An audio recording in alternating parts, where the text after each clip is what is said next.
কোন পথে হাঁটছে বাংলাদেশের ক্রিকেট? ৫ আগস্টের গণঅভ্যুত্থানের পর থেকে দেশের ক্রিকেট এগিয়েছে না পিছিয়েছে প্রশ্ন রয়েই যাচ্ছে। বিসিবি সভাপতি হিসেবে ফারুক আহমেদ এলেন এবং চলেও যেতে বাধ্য হলেন। এরপর সভাপতির চেয়ারে বসলেন আমিনুল ইসলাম বুলবুল। তিনি আবার বোর্ডের সঙ্গী হিসেবে পেলেন ফারুক আহমেদকেই। সেট আপ করা নির্বাচন মানি না, মানব না বলে একদল ক্রীড়া সংগঠক বয়কট করলেন সেই নির্বাচন বয়কট করেছেন তামিম ইকবালও। বিনা প্রতিদ্বন্দ্বিতায় নির্বাচন জিতে বিসিবির পরিচালনা পর্ষদে চলে এলেন 23 জন পরিচালক। নির্বাচন বৈধ হয়েছে নাকি অবৈধ সেই নিয়েও রয়েছে মামলা। জাতীয় নির্বাচনের পর এখন সরকার চালাচ্ছে বাংলাদেশ জাতীয়তাবাদী দল বিএনপি। তবে কি বিসিবিও হাঁটছে পরিবর্তনের পথে? এ বিষয়ে আমরা কথা বলতে চাই। খেলার আড্ডায় স্বাগত জানাচ্ছি আমি তাই বনন্ত। এছাড়াও আজকে আমাদের আরও একটি বিষয় রয়েছে, সাকিবকে নিয়ে কেন এত ধূম্রজাল। স্টুডিওতে আছেন সাবেক প্রধান উপদেষ্টার প্রেস সচিব ও সাংবাদিক আজাদ মজুমদার ও ক্রীড়া বিশ্লেষক দেব চৌধুরী। আপনাদেরকে স্বাগত জানাচ্ছি। Thank you. বাংলাদেশের ক্রিকেটটা কিভাবে চলছে গেল 10 বছর, 15 বছর, 20 বছর ধরে আপনারা দুজনেই খুব কাছ থেকে দেখছেন এখনো। এটা কি মনে হয় কিনা যে বাংলাদেশের ক্রিকেটের সবচেয়ে বড় ক্রান্তিকাল? আজাদ মজুমদারকে দিয়ে শুরু করতে চাই। না, আমার কাছে এটা সেরকম কিছু মনে হয় না। এর আগে আমরা দেখেছি যে বাংলাদেশ ক্রিকেট টিম আপনার বিশ্বকাপ খেলতে যাবে, বিশ্বকাপের একদিন আগেও আমরা বাংলাদেশের দল ঠিক করতে পারিনি, তাই না? তো আবার এমন দেখেছি যে ভারত সফর করবে বাংলাদেশ দল যেদিন ভারত যাবে তার আগের দিন বাংলাদেশের সেরা খেলোয়াড় 2 বছরের জন্য নিষিদ্ধ হয়ে গিয়েছে। তো তারপরে আপনার বাংলাদেশের ক্রিকেটে আমরা দেখেছি একযোগে 15 জন খেলোয়াড় আপনার আইসিএলে চলে গিয়েছে। সো বাংলাদেশ ক্রিকেটে অনেক ক্রান্তিকাল এসেছে। মানে বাংলাদেশ ক্রিকেটটাই আসলে আপনি যেমনটা বলছিলেন যে গত 10 বছর এভাবে কীভাবে চলছে আমরা দেখেছি। বাংলাদেশের ক্রিকেটটাই হলো এক ধরনের স্টপ স্টার্ট, একটা কী বলবো, তাদের পথ চলা। কখনো মনে হয় যে খুব বেশ জোরে সোরে দুর্দান্ত গতিতে এগিয়ে চলেছে, আবার কখনো মনে হয় থেমে গেছে।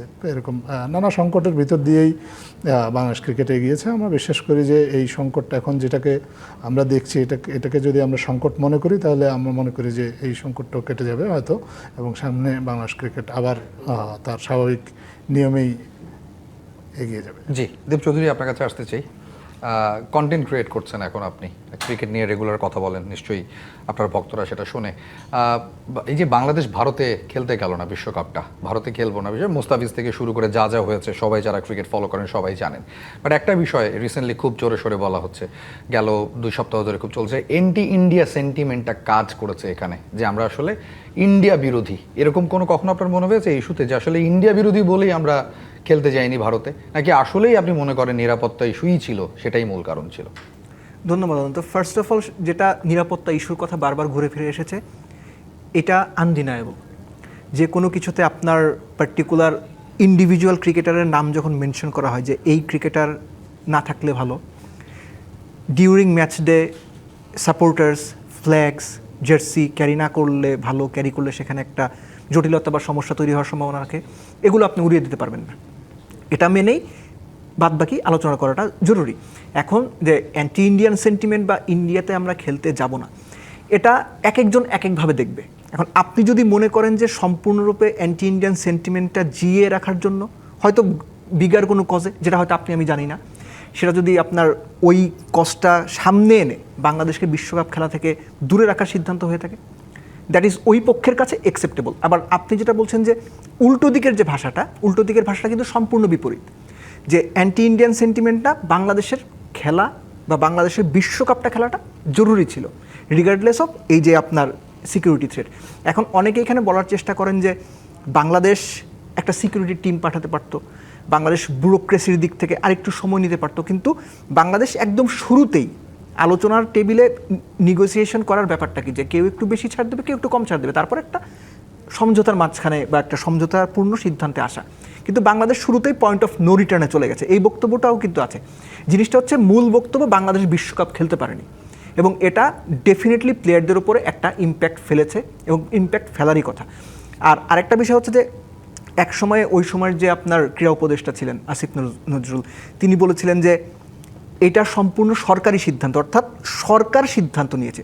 এখন সরকারের মধ্যে যদি অ্যান্টি ইন্ডিয়ান সেন্টিমেন্টটা আপনি দেখতে চান তাহলে আপনি দেখতে পারবেন। আবার একই সঙ্গে প্লেয়ারদের সঙ্গে যখন তাদের সভা হয়েছে, সেখানে কিন্তু প্লেয়ারদের সঙ্গে যতটুকু গণমাধ্যমে খবর এসেছে, যে যে প্লেয়ারদের কিন্তু মতামত চাওয়া হয়নি যে তারা খেলতে যেতে আগ্রহী কিনা, বরং প্লেয়ারদেরকে জানিয়ে দেওয়া কজগুলো বুঝিয়ে জানিয়ে তো দেওয়া হয়েছে, কিন্তু কি কারণে আমরা যাচ্ছি না, এই যে সিকিউরিটি থ্রেট বা এর ভেতরে অন্য কিছু যদি থেকে থাকে, এটা তো আসলে ভেতরের কথা হয়েছে, আমরা তো জানি না কি কথা হয়েছে, প্লেয়ারদেরকে জানানো হয়েছে। আবার তার পরবর্তীতে তিনি একটা সময় বললেন যে আমরা কি সিদ্ধান্ত নিয়েছে তো ক্রিকেট বোর্ড আর ক্রিকেটাররা। সো এটাও কিন্তু একটা সমালোচনার জায়গা তৈরি করেছে যে তিনি দুই রকম কথা বলেছেন। আমরা গণমাধ্যম কর্মী যারা আগে ছিলাম বা আমার মতো যারা ছিল, বা আজাদ ভাই এখনও আছেন, সো এই বিষয়গুলো কিন্তু আমাদের মেলাতে কষ্ট হয়। সো তখন দর্শকের কাছে বিভিন্ন রকম পারসেপশন তৈরি হয়, আর দর্শকের কাছে বিভিন্ন রকম পারসেপশন একই ইস্যুতে যখন তৈরি হবে, তখন সেখানে কন্ট্রাডিক্টরি কোনো না কোনো ফ্লস থাকবে, এবং বাংলাদেশের এই বিশ্বকাপ অভিযানটা সব কিছু মিলেই ওরকম একটা কন্ট্রাডিক্টরি পজিশনে চলে গেছে। এটা বিভিন্ন পক্ষ বিভিন্নভাবে ব্যাখ্যা করার চিন্তা করছে। আজম মজুমদার, এই যে এন্টি ইন্ডিয়া সেন্টিমেন্ট, এটা এই প্রসঙ্গেও শুনবো আপনার কাছ থেকে, আর আসিফ নজরুলের দুঃসময় দুই বক্তব্য, সেটাও বা কিভাবে দেখেন আপনি? প্রথমত আমি এটাকে অ্যান্টি ইন্ডিয়ান সেন্টিমেন্টের সাথে কোনোভাবেই দেখতে চাই না, বরঞ্চ বিষয়টা এরকম হয়েছে যে ইন্ডিয়াতে একটা অ্যান্টি বাংলাদেশ সেন্টিমেন্ট তৈরি হয়েছে, যেটা প্রবলেমটা তৈরি করেছে। মূল প্রবলেমটা কিন্তু শুরু হয়েছে অ্যান্টি বাংলাদেশ একটা সেন্টিমেন্ট ইন্ডিয়াতে তৈরি হয়েছে, যার ফলে বাংলাদেশের একজন খেলোয়াড়কে আইপিএলে দলে অন্তর্ভুক্ত করার পরও খেলতে দেওয়া হয়নি।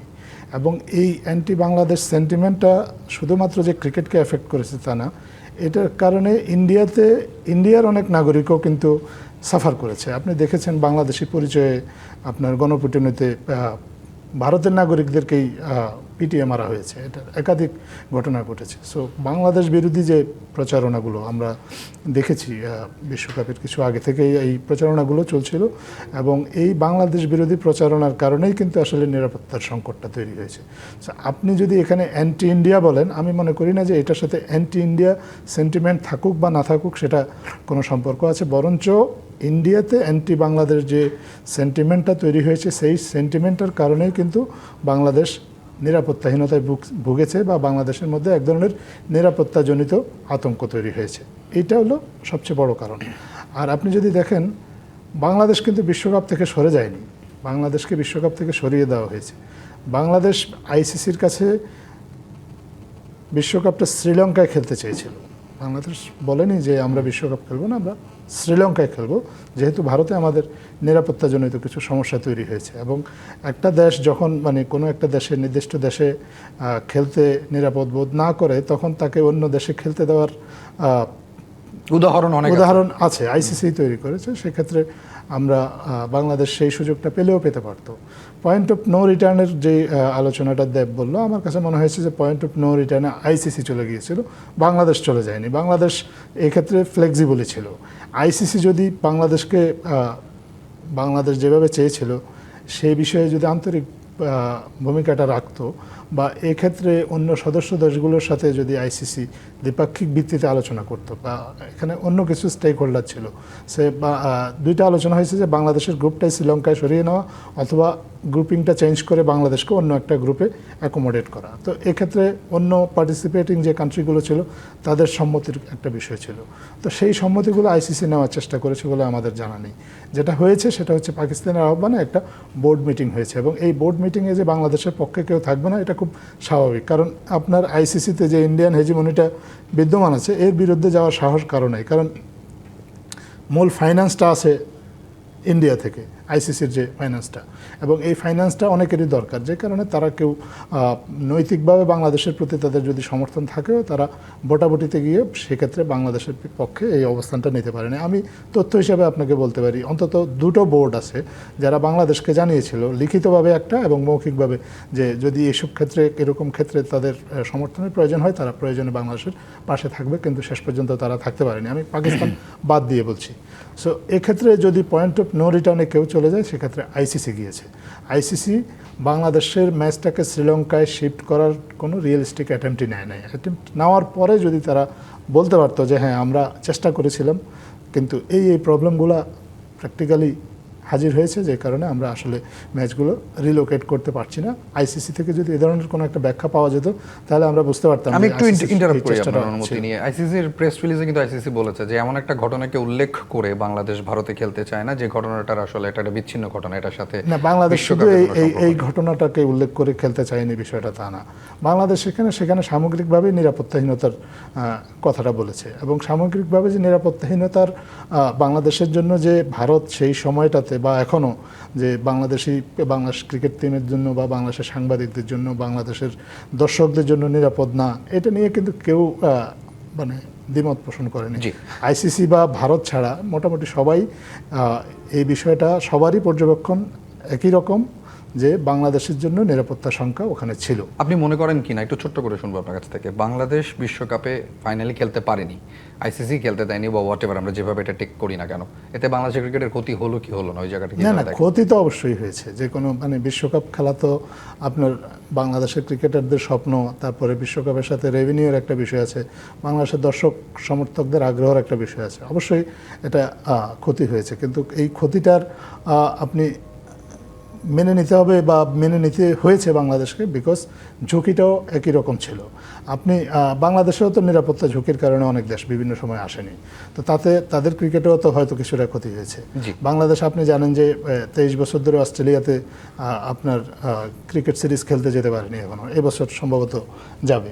এই অস্ট্রেলিয়ায় কিন্তু 2015 সালে বাংলাদেশের নিরাপত্তা ঝুঁকির কথা বলে আসেনি, তাই না? তাতে অস্ট্রেলিয়ার ক্রিকেটও থেমে যায়নি। আমরা মনে করি যে যেটুকু ক্ষতি হয়েছে, এটুকু ক্ষতি আমাদের বাস্তবতার আলোকেই বা বাস্তবতার নিরিখেই হয়তো বা মেনে নিতে হবে। এটা আমাদের জন্য দুর্ভাগ্য।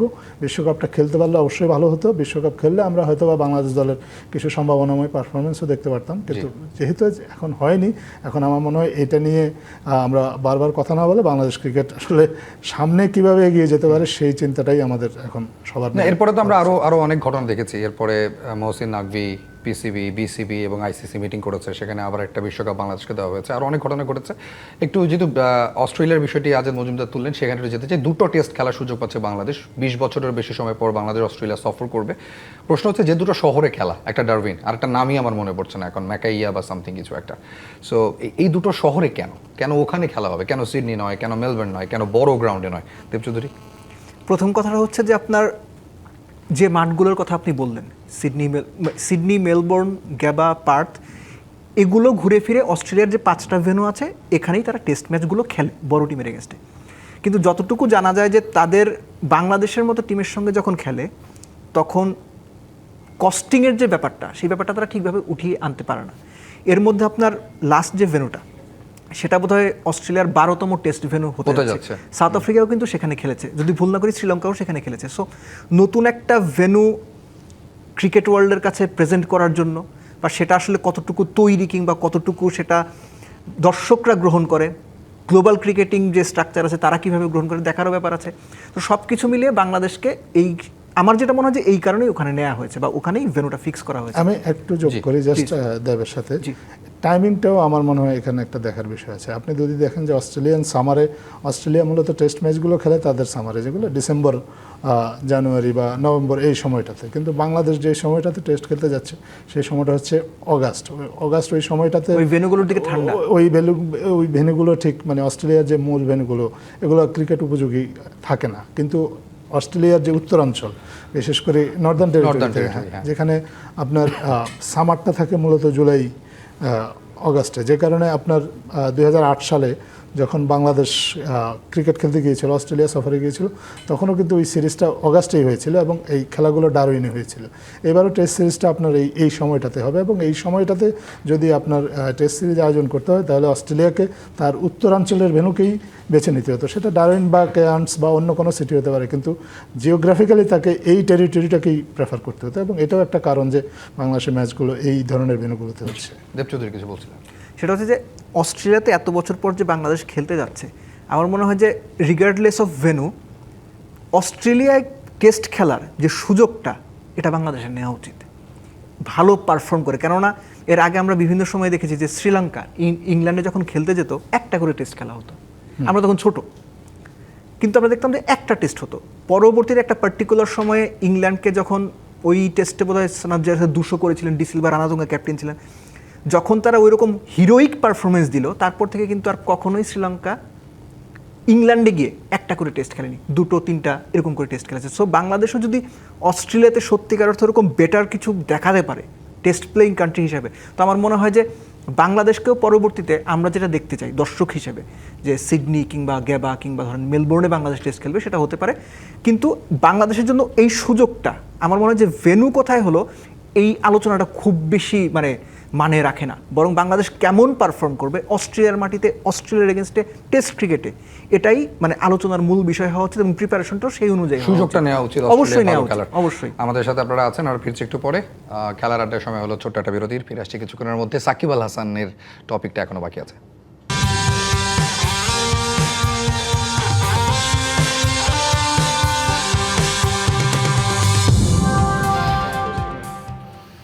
আপনারা দেখছেন খেলার আড্ডা, সাথে রয়েছে আমি তাই বনন্ত। পরিবর্তনের পথে হাঁটছে কি বিসিবি, এই বিষয় নিয়ে আমরা কথা বলছি, এবং সাকিবকে নিয়ে আর কত ধূম্রজাল, এই দুটো বিষয় নিয়ে কথা বলতে আমাদের সাথে উপস্থিত আছেন আজাদ মজুমদার এবং দেব চৌধুরী। আজাদ মজুমদার, সাকিব বিষয়টা নিয়ে একটু কথা বলতে চাই। আসিফ মাহমুদ সজীব ভুইয়া, যিনি একটা সময় যুব ক্রীড়া উপদেষ্টা হিসেবে কাজ করেছেন, তিনি আজকে একটা স্টেটমেন্ট দিয়েছেন। তিনি আবারও বলেছেন যে জাতীয় দলের জার্সিতে বা বাংলাদেশের পতাকা হাতে সাকিব আল হাসানকে তিনি দেখতে চান না। ইন বিটুইন আপনি জানেন যে সাকিবকে ফেরানোর জন্য নানা রকমের উদ্যোগ চলছে। তো এই ধরনের স্টেটমেন্ট কি আসলে পুরো বিষয়টাকে আরও বেশি কমপ্লিকেটেড করে, নাকি আসলে, কারণ দুটো আলাদা পক্ষ বোঝাই যাচ্ছে।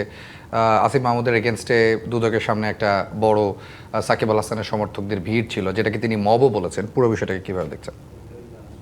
প্রথমত আসিফ মাহমুদ সজীব ভাই এখন একজন রাজনৈতিক ব্যক্তিত্ব, এবং তিনি যেহেতু কোনো আনুষ্ঠানিক কোনো দায়িত্বে নেই, তিনি যদি কোনো অবস্থান নেন বা কোনো মন্তব্য করেন সেটা তার ব্যক্তিগত মন্তব্য। সাকিবকে তিনি ব্যক্তিগতভাবে নাই চাইতে পারেন, সেটা ওনার বিষয়। আর ক্রিকেট বোর্ড হচ্ছে একটা প্রতিষ্ঠান, ক্রিকেট বোর্ড একটা স্বতন্ত্র একটা প্রতিষ্ঠান, তারা তাদের নিজস্ব সিদ্ধান্ত গ্রহণ করবে। তারা যদি মনে করেন যে সাকিবকে তাদের প্রয়োজন, তাহলে তারা সাকিবের যে আইনি বিষয়গুলো এই মুহূর্তে সামনে এসেছে, বা সাকিবের বিপক্ষে তো কিছু আইনি পদক্ষেপ নেওয়া হয়েছিল বা কয়েকটা মামলাও আছে, এগুলো কিভাবে সমাধান করবেন, তাহলে ক্রিকেট বোর্ড নিজ উদ্যোগী হয়েও তাকে আইনি সমর্থন দিতে পারে যদি তারা মনে করে। এটা তাদের একান্ত সিদ্ধান্ত।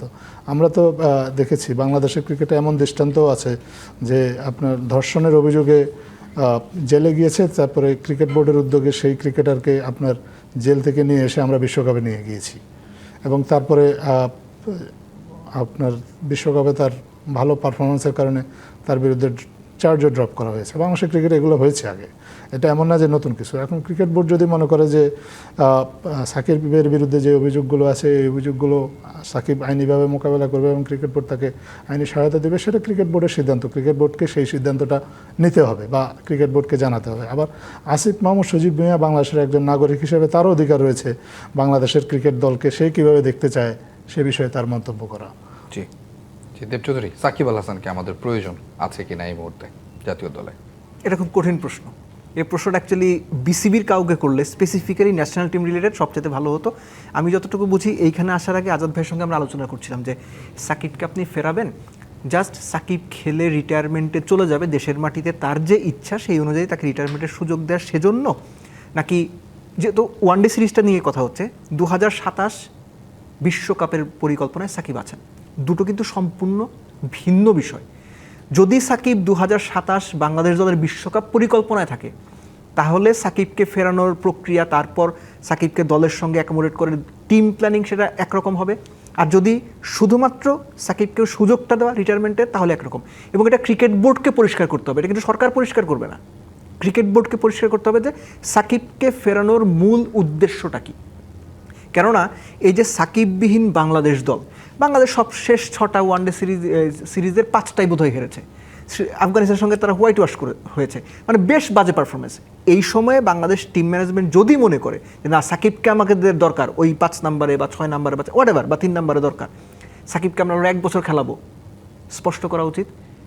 আর যদি তারা মনে করে যে না, ওর কথা অনুযায়ী ওকে আমরা রিটায়ারমেন্টের সুযোগ দেওয়ার জন্যই শুধুমাত্র আনছি, সেটাও স্পষ্ট করা উচিত। আর সবচেয়ে বড় কথা হচ্ছে যে এই যে সাকিবকে ফেরানো নিয়ে যে প্রক্রিয়াটা চলছে, এই প্রক্রিয়াটার সঙ্গে সবচেয়ে গুরুত্বপূর্ণ যে পার্টটা আমার মনে হয়, that is Bangladesh government.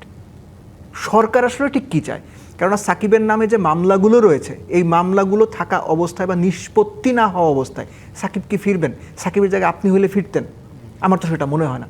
So সাকিবকে ওই অ্যাসুরেন্সটা দিতে হবে যে সাকিব বাংলাদেশে আসলে হি ইজ সেফ, বা তার এগেনস্টে যে মামলাগুলো আছে, পলিটিক্যাল মামলাগুলো স্পেসিফিক্যালি আমি বলছি, কারণ অর্থায়ন আদালতে বোধহয় কিছু মামলা আছে, আপনার ওই চেক বাউন্স করেছে বা এরকম কিছু ব্যাপার স্যাপার আছে, সেগুলো একটা পাশে।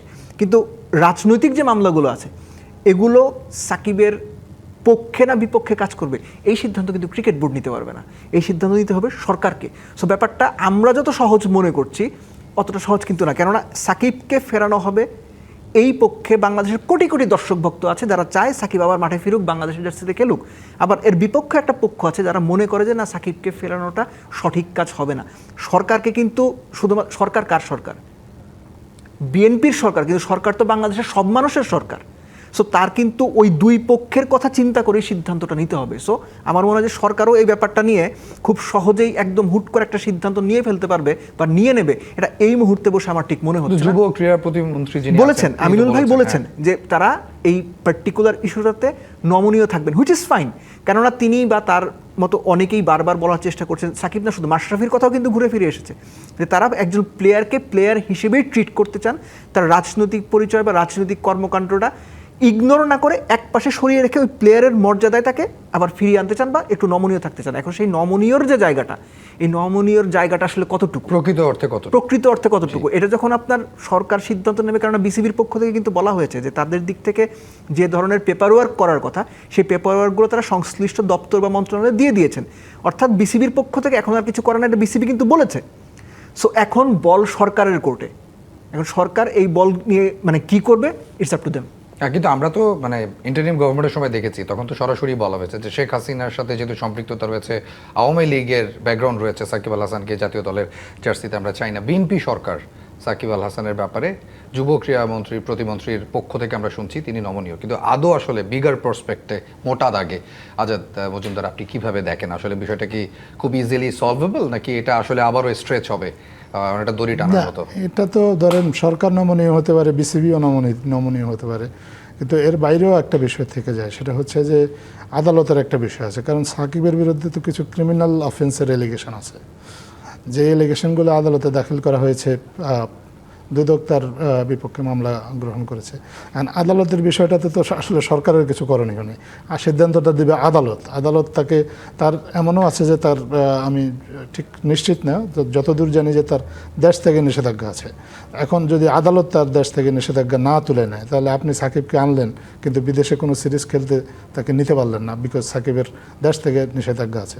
তো বিষয়টা দেব যেভাবে বলছিল যে খুবই কমপ্লিকেটেড, কারণ এখানে সরকার খুব নমনীয় বা বিসিবি খুবই আন্তরিক হলেও এখানে যেহেতু সাকিবের বিপক্ষে কিছু আইনি কিছু ঝামেলা আছে বা কিছু আইনগত কিছু পদক্ষেপ নেওয়া হয়েছে, এই আইনগত বিষয়গুলোকে তো সাকিবকে ফেস করতে হবে, দেশে এসে ফেস করতে হবে, এবং আইনগতভাবে তাকে যদি মামলা থাকে সেখানে যদি জামিন নেওয়ার সুযোগ থাকে তাহলে জামিন নিতে হবে, অথবা যদি এলিগেশন, যদি সরকার মনে করে যে তার বিরুদ্ধে যে এলিগেশন আছে সেই এলিগেশন ড্রপ করবে সরকার।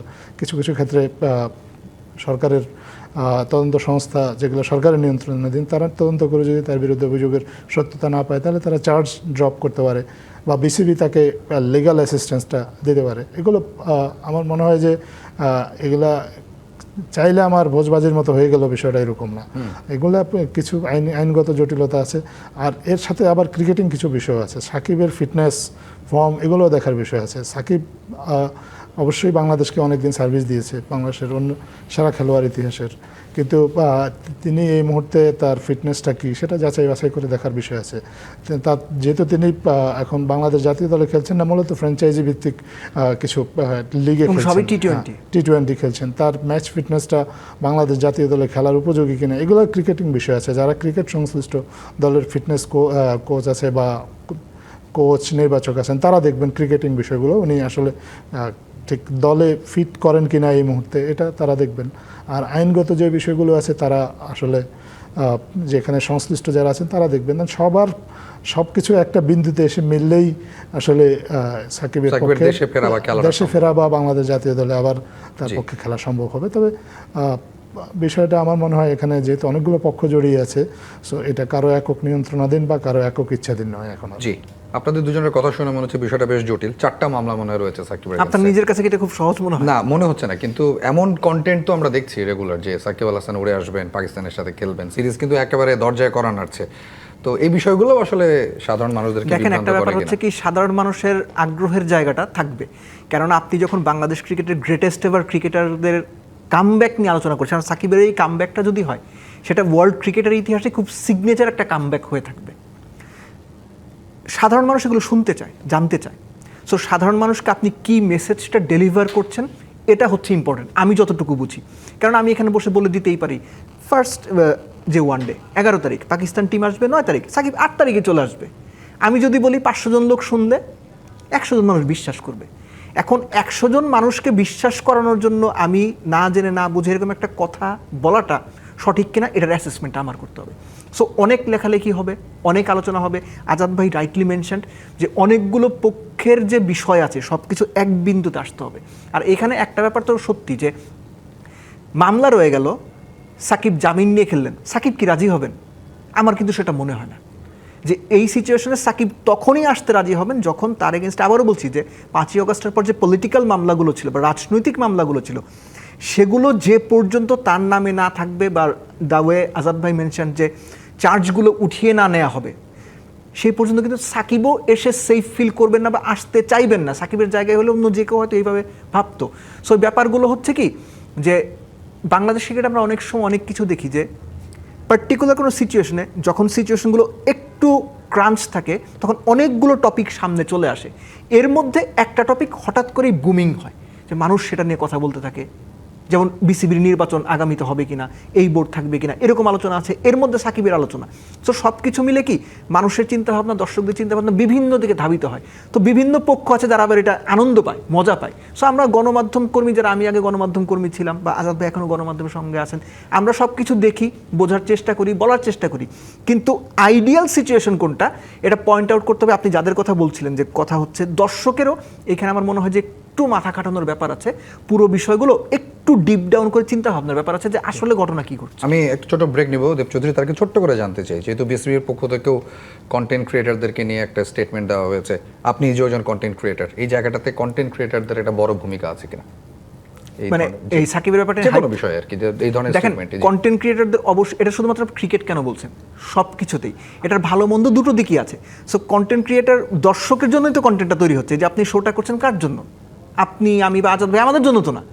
আমরা যেটা বলছি, দর্শক আমাদের কথা শুনে নিজের মতো করে জাজমেন্ট, আমি যেটা আগেই বললাম যে দর্শককেও পার্টিকুলার কিছু বিষয় সম্পর্কে একটু ঠান্ডা মাথায় নিজেদের মতো করে ভাবতে হবে। আমি বলে দিয়েছি মানেই সেটা সত্যি, আজাদ ভাই বলে দিয়েছেন না এইটাই হইতে হবে, এরকম চিন্তা করলে হচ্ছে সমস্যা। দর্শকদের ঠান্ডা মাথায় একটু বোঝার বা বিশ্লেষণের চেষ্টা করতে হবে। জি, আমরা ফিরে আসছি, ছোট একটা বিরতিতে যাব। খেলার আড্ডার সময় হচ্ছে আরও একটা বিরতির।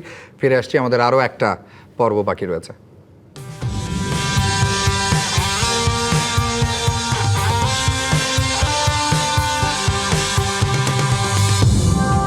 খেলার আড্ডায় আরও একবার স্বাগত। আপনাদের সাথে রয়েছে আমি তাই বনত, আমার সাথে রয়েছেন সাবেক প্রধান উপদেষ্টার উপপ্রেস সচিব ও সাংবাদিক আজাদ মজুমদার ও ক্রীড়া বিশ্লেষক দেব Chowdhury.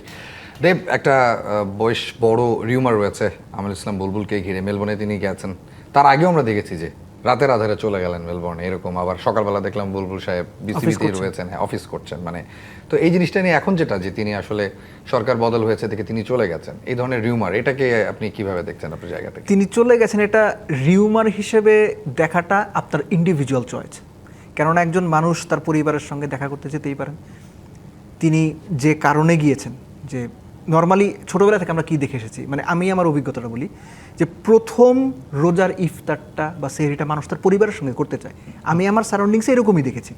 So Aminul Islam Bulbul as an individual তিনি যদি সেটা করতে চান, রোজার সময়টা পরিবারের সঙ্গে কাটাতে চান, ভেরি মাচ আন্ডারস্ট্যান্ডেবল। এবং কথা হচ্ছে যে তিনি অস্ট্রেলিয়াতে গেছেন, এটাকে আপনি সেফ এক্সিট বলছেন, যে আমিনুল ইসলাম বুলবুল হুট করে চলে গেছেন এরকম, এটা আপনার কল। এখন আপনি কলটা নিলেন যে আমি বলছি যে না, আমিনুল ইসলাম বুলবুল সেফ এক্সিট নিয়ে চলে গেছেন, তিনি যদি আবার দেশে ফেরেন তখন ব্যাপারটা কী দাঁড়াবে? তখন আপনার ক্রেডিবিলিটিটা কোন জায়গায় থাকবে? সো আমার মনে হয় যে ওই সময়টা পর্যন্ত আমাদের অপেক্ষা করা উচিত, খুব বেশি খুব তাড়াতাড়ি জাজমেন্টাল না হয়ে, যে তিনি ফেরেন কিনা। যদি ফেরেন তাহলে তো আমরা ধরে নেব না তিনি খুব স্বাভাবিক কারণেই গিয়েছেন এবং স্বাভাবিকভাবেই দেশে ফিরে এসেছেন এবং ক্রিকেট বোর্ডের প্রধান হিসেবে দায়িত্বটা পালন করছেন।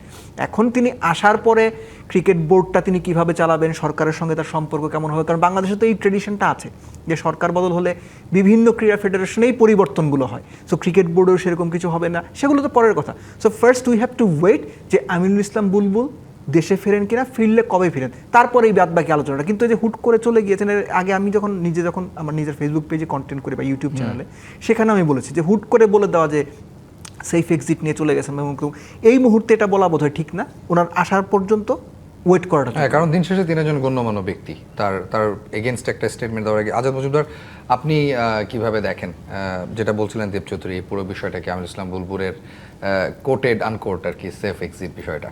প্রথমত কোনো কারো যদি এক্সিট হয় সেটা তো সেফই হওয়া উচিত।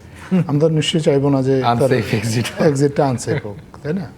আর আমিনুল ইসলাম বুলবুল বাংলাদেশের ক্রিকেটে তার কন্ট্রিবিউশন অনেক। রাইট।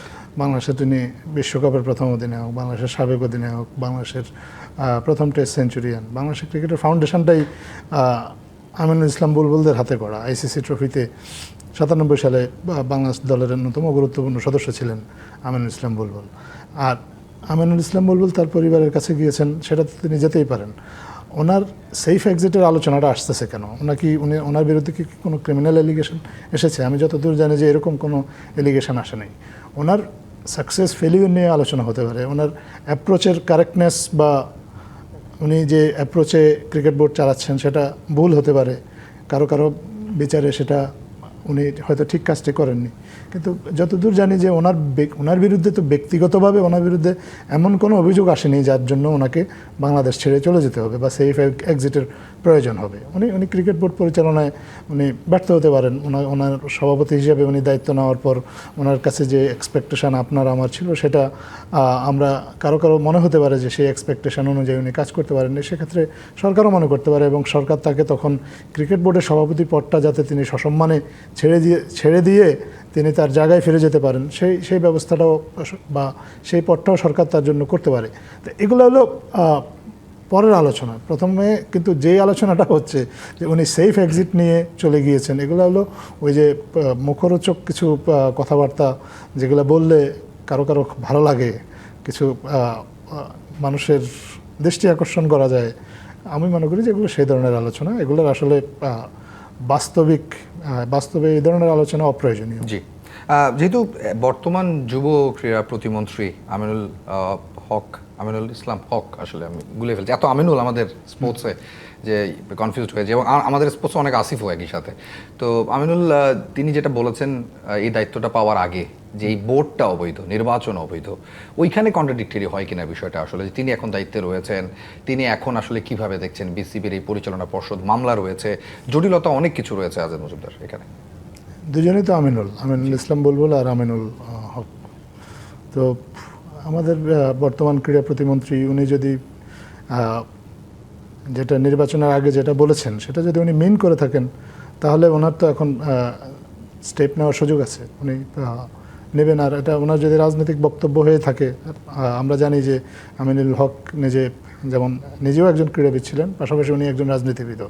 রাজনীতিবিদরা অনেক সময় কিন্তু পলিটিক্যাল কিছু রেটরিকও ইউজ করেন বিভিন্ন সময়ে বিভিন্ন প্রেক্ষিতে। এটা যদি পলিটিক্যাল রেটরিক হয়ে থাকে তাহলে এটা রেটরিক হিসাবে বিবেচিত হবে। আর যদি উনি মেন করে বলে থাকেন যে ক্রিকেট বোর্ডের নির্বাচনটা অবৈধ, তাহলে এটা নিয়ে উনি যে চেয়ারে আসেন সেই চেয়ারে বসে এটা নিয়ে উনি চাইলে নির্বাচন নিয়ে তদন্ত করতে পারেন, নির্বাচনে কোনো অনিয়ম হয়েছে কিনা, বা ওনার আরও অন্য কোনোভাবে ক্রিকেট বোর্ড ভেঙে দিয়ে বা নতুন করে ক্রিকেট বোর্ডের আরেকটা নির্বাচন আয়োজন করার সুযোগ আছে কিনা সেটা উনি পরীক্ষা নিরীক্ষা করে দেখতে পারেন।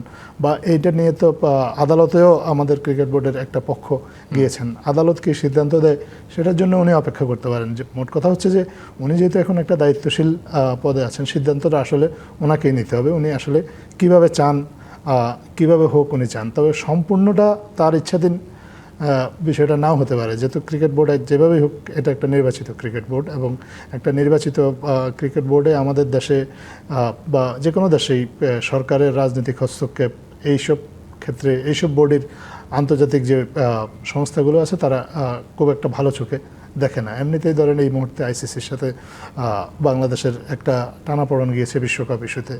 আরেকটা নতুন ইস্যু যদি আইসিসির হাতে বাংলাদেশ থেকেই তুলে দেওয়া হয়, তাহলে সেটা আখেরে বাংলাদেশের জন্য আসলে কী ধরনের ফলাফল বয়ে নিয়ে আসে সেটাও নিশ্চয়ই আমাদের বর্তমান যুব ক্রীড়া প্রতিমন্ত্রী যিনি আছেন, তিনি নিজে ক্রীড়াবিদ, আমি আবারও বলছি, তিনি ভেবে দেখবেন। তো সামগ্রিকভাবে ওনার যেহেতু উনি এখন সিদ্ধান্ত গ্রহণের জায়গায় আছেন, সিদ্ধান্তটা ওনাকেই নিতে হবে এবং ওনার সিদ্ধান্তটা আমরা উনি যেহেতু মাতৃদায়িত্ব নিয়েছেন, ওনার সিদ্ধান্তটা আসলে কি হয় সেটা দেখার অপেক্ষায় আমরা সবাই ক্রীড়াপ্রেমী হিসেবে। আপনি বলছেন যে আসলে চেয়ারে বসার আগের বক্তব্য এবং চেয়ারে বসার পরে তার বক্তব্য বা স্ট্যান্স দুটো আসলে একই নাও হতে পারে। দেব চৌধুরী, যে অ্যাডহক কমিটি থেকে কাউন্সিলরশিপ দেওয়ার চিঠি, সেই চিঠি থেকেই আসলে সব কিছু শুরু, সেখান থেকেই যত ঝামেলা নির্বাচনকে কেন্দ্র করে, সেই মামলাটা এখন আবার নতুন করে পুনরুজ্জীবিত হতে পারে। সেক্ষেত্রে বর্তমান পরিচালনা পর্ষদের কোনো ঝুঁকি রয়েছে কিনা? ঝুঁকি অবশ্যই রয়েছে, কেননা আদালত থেকে যদি রায় আসে যে নির্বাচনটা সঠিক হয়নি কিংবা কাউন্সিলরশিপ যেভাবে দেওয়া হয়েছিল, আপনি অবশ্যই জানেন যে প্রথমে যখন ক্রীড়া সংস্থার কমিটিগুলো ভেঙে অ্যাডহক কমিটি করা হয়, যখন কাউন্সিলরশিপ দেওয়া হলো তখন বিসিবির পক্ষ থেকেই আমিনুল ইসলাম বুলবুল স্বাক্ষরিত চিঠি গিয়েছিল যে ওই পার্টিকুলার অ্যাডহক কমিটি থেকেই কাউন্সিলরশিপ দিতে হবে। তো এটা নাকি গঠনতন্ত্র অনুযায়ী বেআইনি। এটা হচ্ছে ওই সময় যারা ক্রীড়া সংগঠক ছিলেন তারা কিন্তু বিভিন্ন সময় প্রেস কনফারেন্সে বা গণমাধ্যমের কাছে এগুলো বলেছেন, যারা রিটটা করেছেন সেই পক্ষটা। সো সেটা যদি হয়, আদালত যদি ওই স্ট্যান্ডে থাকেন যে না এটা গঠনতন্ত্র বা নিয়ম অনুযায়ী বা ক্রিকেট বোর্ডের সংবিধান অনুযায়ী সঠিক হয়নি, তখন তারা সেই সিদ্ধান্ত নিতে পারে। যেমন আমিনুল ইসলাম বুলবুল তিনি নিজেই যে কাউন্সিলরশিপটা নিয়েছেন, এখানে তার আগে কাউন্সিলরশিপ ছিল মোহাম্মদ আশরাফুলের, পরবর্তীতে মোহাম্মদ আশরাফুলকে সরিয়ে সেই কাউন্সিলরশিপটা আমিনুল ইসলাম বুলবুলকে দেওয়া হলো। আমি জাস্ট একটা উদাহরণ হিসেবে দিলাম, এরকম অদল বদল কিন্তু হয়েছে, এটা অস্বীকার করার কোনো সুযোগ নেই। এখন সেটা নিয়মের সঙ্গে, সংবিধানের সঙ্গে বা গঠনতন্ত্রের সঙ্গে সাংঘর্ষিক কিনা, এটা যারা এগুলো নিয়ে কাজ করেন বিশেষজ্ঞ তারা বলতে পারবেন। কিন্তু যেহেতু আদালতে মামলাটা রয়েছে ক্রিকেট বোর্ডের ওই কাউন্সিলরশিপগুলো নিয়ে, কিংবা যারা ওই কাউন্সিলরশিপ থেকে ডিরেক্টর নির্বাচিত হয়েছেন তাদের জন্য ঝুঁকিটা অবশ্যই রয়েছে। অনন্ত কথা হচ্ছে যে এটার জন্য দ্য ওয়ে আজাদ ভাই মেনশনড যে এখন তো ক্রীড়ামন্ত্রী রয়েছেন, যুব এবং ক্রীড়া প্রতিমন্ত্রী রয়েছেন আমিনুল হক, তিনি কীভাবে এটা চিন্তা করছেন, ক্রিকেট বোর্ডটাকে তিনি বা তারা পুনর্গঠন করতে চান কিনা। একই সঙ্গে যে ক্রীড়া সংগঠকরা এই নির্বাচনটা বর্জন করেছিলেন তাদেরই একটা অংশ তো রিটটা করেছে, তো তারাও কিন্তু বাংলাদেশ ক্রিকেটের খুব গুরুত্বপূর্ণ স্টেক হোল্ডার এবং তারাও এই ব্যাপারগুলো খুব সহজেই মানে ওই সময়ে মেনে নিয়েছেন বলে এখনও মেনে নেবেন, এটা বোধহয় চিন্তা করাটা একটু খুব সহজতর চিন্তাটা হয়ে যায়। তো তারাও তাদের মতো করে চেষ্টা করবেন।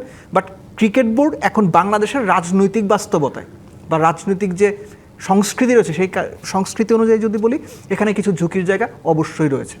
যেই রিটটার কথা বলছিলেন দেব চৌধুরী, আজাদ মজুমদার, সেটা যদি দিন শেষে যারা করেছেন যে ক্রীড়া সংগঠকেরা তাদের পক্ষে যায়, যদি ধরে নিলাম হাইপোথেটিক্যালি এই বোর্ডটা টিকলো না, সেক্ষেত্রে ছোট্ট করে একদম 10 সেকেন্ডে বলবেন সেক্ষেত্রে তামিম ইকবালকে বোর্ড প্রেসিডেন্ট হিসেবে দেখেন কিনা, একদম ছোট্ট করে। আপনি যদি আমার ব্যক্তিগত মতামত মনে করেন, আমি মনে 10 করি না seconds, যে তামিম ইকবালের এখনো বোর্ড প্রেসিডেন্ট হওয়ার বয়স হয়েছে। আচ্ছা আচ্ছা, এবং thank you. তামিম জি। ইকবালকে আসলে ক্রীড়া সংগঠক হিসাবে আরও কিছুদিন থেকে উনি যদি বোর্ডের ভবিষ্যতে দায়িত্ব নেন তাহলে তামিম ইকবালের জন্যই সেটা ভালো হবে এবং উনি বেটার সার্ভিস দিতে পারবেন। Thank you Azad Majumdar, thank you Dev Chowdhury for being with us. খেলার আড্ডায় এই ছিল এখনকার মতো, সবাই ভালো থাকবেন, শুভরাত্রি।